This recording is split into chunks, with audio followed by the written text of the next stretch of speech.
To ng'anyo mwaseneno wik achiel wiga ariyo mokalo kata mwaboneno kawuono en mang'anyo ma is largely nikod kwe ma kisungu luongo ni peaceful. To gimwaseneno again en sirkal osebedo kabiro temo ketho ng'anyo ni e yore ma ji ok ong'eyo. So one of yore achiel kuom yore ma ji ok ong'eyo en rango ni to jomag manyalo bedo ni gin jotelo mag ng'anyo ni mondo wagolgi. To gima kisungu luongo ni abductions, lal kod joma tijgi, joma giparo ni gin influencers, joma giparo ni gin organizers. Sirkal ema tije en rito ratiro mag ji.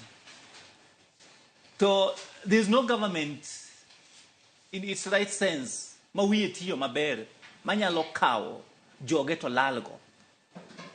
So gimwaneno, waseneno nyoro, waseneno nyaka wiga ariyo mokalo en gima sirkal timo is illegal. Gima sirkal timo is illegal. Gima sirkal timo en timo tich ma joma hundu emonego beni timo.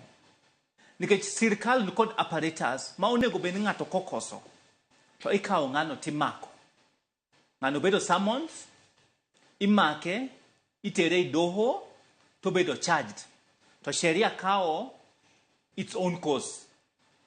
Gimwaseneno en sirkal kawo jogi to lal kodo, ok tergi police station, gibedo released, onge charge ma imigi. So gimwasebedo ka wapenjore en to kara. Sirkal oweyo tije mabedo sirkal mar rito rights mag jo Kenya, to sirkal lokre joma hundu.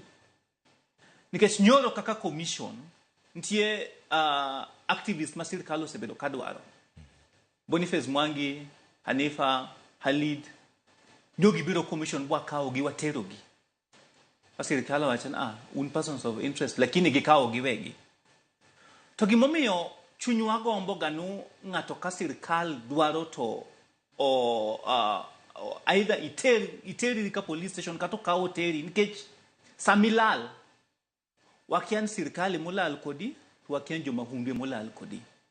Nikech sani wan hashtags chiegni auchiel oguda that team.